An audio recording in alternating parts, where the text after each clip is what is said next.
A common sense recap of the day's biggest stories. It's John Catsimatidis and Rita Cosby. Katz and Cosby on 77 WABC. Now we have the great pollster and consultant, Doug Schoen. Doug, everybody's watching the poll numbers with Trump and Biden. What are you seeing, especially post-debate? Post-debate, we're seeing Biden hemorrhaging, Trump ahead by at least 6 nationally, more in the swing states. If this continues, which I fully expect it will, Rita, Joe Biden will be out of the race. And the odds-on favorite, I hate to have to break it to you, will be Kamala Harris. Wow. Yeah. And, so Kamala says, I'm the nominee and I am the vice president. You're not going to get around me. Is that what she's saying? I'm basically saying that. Now, I think the Democrats should have an open, transparent process, a sort of mini primary, but you got a sitting vice president who has strong support in the party, if not the country. Pretty tough to turn her down, especially if the Biden machine gets behind her. Yeah, they look like they are. It does. Yeah, so she gets to pick her own vice president at that point. Yeah. So what do you think? Actually, that's a great question, John. Like, who do you, if it is her, who would she put as VP? What do you think, Doug? I have no idea. Her own boss from California. She gets to pick. Maybe so. Consent of Congress. Isn't that right, Doug? Yeah, I would bet she would go for a Midwestern moderate. I don't think she'd run with Whitmer, but I suspect she Newsom? would try to. Newsom?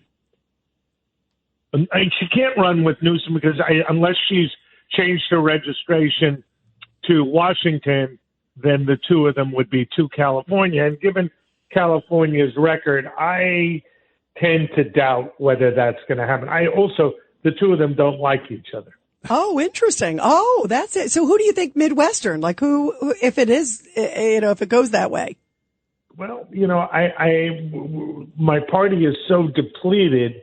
But, somebody like a Josh Shapiro from Pennsylvania would be a great choice.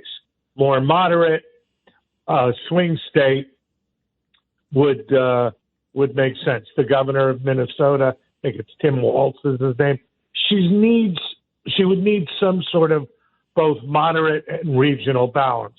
But look, all of this is speculation now, but I don't see how Biden stays in the race given what's gone on. Let me ask you the $64 million question. Again, we're predicting here, but Doug, say tomorrow President Biden is doing this interview with Stephanopoulos. It's pre-taped, okay?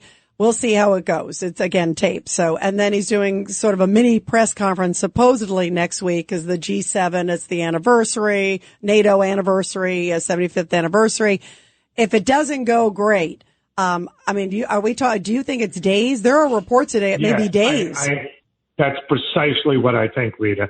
I think how the Stephanopoulos interview goes is one factor.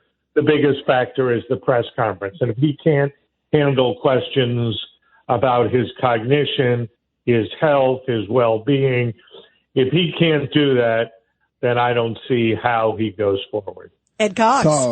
But if he knows the questions in advance and it's only 15 minutes, don't you think it's set up for him to end up looking good and that prolongs the whole process? Well, considering that the debate was set up for him to look good. That's true. That's true. He got every break. I mean, let's put it this way. I don't count on anything for Joe Biden. And the other thing that I'm seeing is the press corps is angry that they've been conned.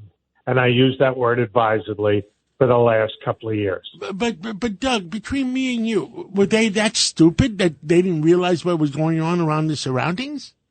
I think they did realize, not the media, but the people around him, and they made a silly and frankly ill-conceived judgment to let him debate. They had no reason to debate. Right, and they pushed it up. They pushed it up, Doug, as you know. I mean, normally it's not. I know, it makes no sense. They should have just said, fine, we'll talk about debates, in September, move it into October, and then if I had been advising them, I would have told them, gee, we can't agree on format, we can't agree, busy campaign schedule, sorry. What is the electorate, the media going to do? They'll complain, but so what? Yeah, but they push it up. I agree with you. Ed Cox. So, Doug, Biden's out. Kamala Harris is in. The big question, how does she fare against President Trump? Well, she's 2 points behind now in the CNN New York Times poll. But frankly, I think given her record on the border and her role and record as a candidate, which is not stellar, I'm not particularly convinced that she can defend both the Biden record and her own record against what a certain onslaught from Donald Trump. I mean, Ed, I would say to you, what does she say about the border? How does she defend that? Right. She's the czar, the border czar, too, not just the vice president. There. Right. She popped in for like 5 minutes one time. It was called a drive-by, A weird giggle doesn't do it, Doug. Yeah, the cackle, that was horrible. Doug, happy 4th of July. Let's pray for... Same to you. Let's pray for our country. You're having me as always. Thank you, Doug. Let's pray for our country. We just want some common sense people, and that's what our country needs, common sense. Yeah, what we deserve, too. Yes. It's such a great country. Thank you. Hi, it's Lou Dobbs for Priority Gold, America's precious metals dealer. These are volatile times with high inflation, soaring debt, wars on multiple continents, and rising financial stress. Central banks are buying gold to diversify their reserves, so are many Americans. Call Priority Gold and find out how precious metals can help you diversify your portfolio. They're highly rated and happy to help. Call 1-866-303-6357 or get a free gold guide at PriorityGoldGuide.com. That's PriorityGoldGuide.com.